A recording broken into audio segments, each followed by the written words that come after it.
इस ऑफिसर ने सेब का एक हल्का टुकड़ा खाया, लेकिन कैदी ने एक ग्रेनेड निकाला और उसे मजाकिया अंदाज में चबाने लगा। कैदी की मुस्कुराहट देखकर ऑफिसर को गुस्सा आ गया और उसने कैदी के पेट में जोरदार मुक्का जड़ दिया। ऑफिसर को लगा कि यह मुक्का कैदी को काबू में कर देगा, लेकिन उसकी उम्मीदों के उलट कैदी ने जोर जोर से उल्टी करनी शुरू कर दी।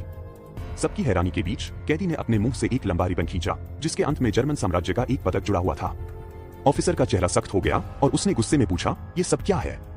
अचानक अलार्म घड़ी की आवाज आई, जिसने सबको चौंका दिया। एक सिपाही घड़ी बंद करने भागा, लेकिन पाया कि घड़ी कैदी के पीछे से निकली थी। सिपाही हैरान रह गया, उसकी घड़ी कैदी के पास कैसे पहुंची? उसने कैदी को मारने के लिए हाथ उठाया, लेकिन तभी देखा कि कोई खतरा नहीं था।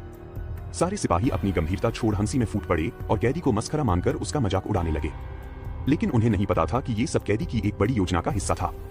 कैदी ने सिपाहियों का रुख देखकर अपनी नौटंकी जारी रखी और पूरा अभिनय किया। फिर अचानक उसने भागने की कोशिश की। ऑफिसर ने तुरंत सिपाहियों को उसका पीछा करने का आदेश दिया। जब सिपाही दरवाजे तक पहुंचे तो उन्होंने देखा कि कैदी एक लकड़ी के बैरल के साथ भाग रहा था।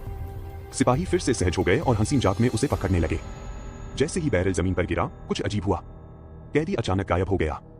सिपाही घबराकर चारों ओर खोजने लगे, लेकिन उसे कहीं नहीं पाया। तभी पास से बिल्ली के म्याऊं की आवाज आई। सिपाही उधर देखने गए और पाया कि यह भी कैदी का एक और मजाक था। फिर से सब हंसने लगे और कैदी की चाल